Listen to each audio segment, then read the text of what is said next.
Huge piles of snow, bitter cold, and winds that could tear through sturdy buildings. The climate here in Saskatchewan can be unforgiving at times, especially in the winter months. For those of us that live in the prairies, we're no stranger to this and have a way of figuring out how to live comfortably in our climate using inventive thinking. This was especially the case back before modern luxuries that we enjoy today, like heated seats and command start for our vehicles. One invention to come out of our prairie winters was something called the snowplane. Two of North America's biggest snowplane manufacturers came from Saskatchewan, and it was patented right here in the province. The Fudge snowplane from Mooseman in 1929 and the Lorch snowplane from Spy Hill in 1935. They were widely used across the Canadian prairies, northern United States, and even in Soviet Russia.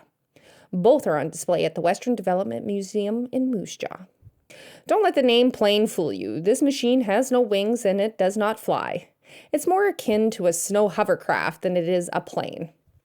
An enclosed body on skis with a rear-mount engine boasting a plane propeller to push you on your merry way across the snow-packed prairies.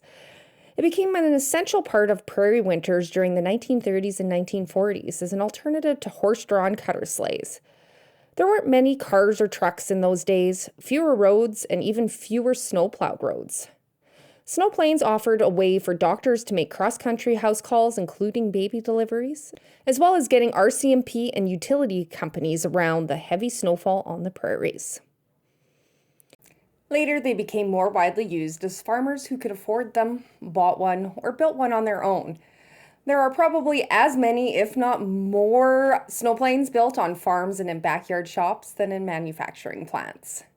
People use vehicle engines, plane parts, and sleigh parts to build these machines, some of which could go as fast as 80 kilometers an hour or more. These machines were not heated, and most did not have brakes or seat belts. The body or shell was usually made with canvas or wood to keep the wind out, and the possible danger factor did not stop piles of kids clamoring in to get to school or families heading in for supply runs or leisure rides. Hearing about the arrival of one of these machines to the Kindersley and District Plains Museum, I jumped at the chance to see firsthand one of these home-built contraptions for myself. The Connor family from the Smiley area donated their home-built snowplane to be put on display, and it arrived on site on November the 24th. This snowplane was built by Wilf Connor and his brother-in-law Ken Clark on Ken's farm. One or both of them had a previous version of snowplane, but then they decided they were going to build one themselves and get it right this time. And it was at a time in the mid-50s when the roll plows were not able to handle the big snowbanks that sometimes developed in those times. And the snowbanks did develop sometimes enormously, like, I would say 12 or 15 feet high, across where a farm shelter belt is catching snow and dumping it on the road, and it would be like almost hard enough to drive a vehicle across if you'd been able to get up the slope.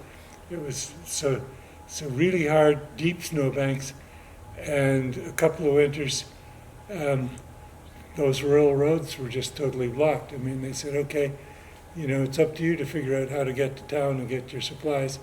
And it was before snowmobiles, and most people had sort of phased out of having horses and sleds.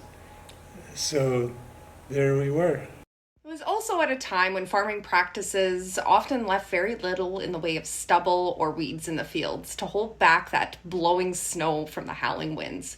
Floyd remembers impressive winter storms that legends are made of.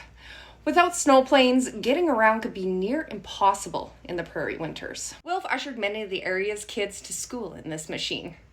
We had blankets folded up, and we had, kids all dressed up like snowmen. What a leap it must have been going from open horse-drawn sleigh to enclosed cockpit with a giant propeller on the rear end. The memories shared by family bring a smile to your face. Floyd recounts how farmers needed something productive to do during the long winter months. His dad would come home smiling from working at the shop until the wondrous new black and yellow snowplane sat outside their house. And then finally, when the snows came, they were able to drive it home. Wilf would have the foot pedal pushed right to the floor and a little grin that showed just how pleased he was on his success. I mean, my dad would sometimes take it out on a run across the fields, and we guessed just by watching him at high speed that it would probably go maybe 50 miles an hour. Trudy recounts on how her mother Ruth was maybe a little less impressed at times, especially when she had just gotten baby Trudy successfully down for a nap, and the loud snowplane would go ripping by the window, thwarting her efforts. It's never sounded more quiet than that because the exhaust just comes straight out of the manifold. So The snowplane itself has fond memories and a bonding experience for the family. As Trudy tells it, when the drifts were like concrete, we were airborne sometimes. What a wild ride. And as for brakes, well, Dad just stuck his foot out the door. Crazy, but so much fun. After this machine had sat for quite a few years, the family decided to get it up and running again. It arrived at its new home at the Kindersley Museum fully functioned. And when offered a ride, I couldn't turn down the opportunity to experience what riding one of these machines was really like. Floyd warned me. I like to say that it goes like lightning and sounds like thunder. The machine is started by whipping the propeller to fire up the engine, and the windstorm caused by the exhaust and propeller would knock your hat off, so you don't want to stand too close to its back end. Inside the canvas-wrapped frame, it was loud but surprisingly sheltered from the wind. And sitting in those worn seats, ripping around the grounds of the museum, connected me a bit to the many great memories this artifact holds. Not just for the Connor family, but for many raised in the prairies during that time. After the rides were done, we warmed up with coffee with the members of the museum board. And I was treated to an array of stories of snowplanes and growing up in that time. I could tell what a perfect addition this would be to the museum. The excitement of the donation was palpable in the room. Snowplanes were phased out in the 60s as better means like snow machines became common instead, and plows became better equipped to handle the prairie winter roads and clear them. I couldn't help but wonder, though, while flying across the snow, how much fun it would be to have one of these machines for covering the crazy winter storms we have in the prairies now. But I think I'll just leave this prairie gem at the museum instead. This is Jenny Hagan.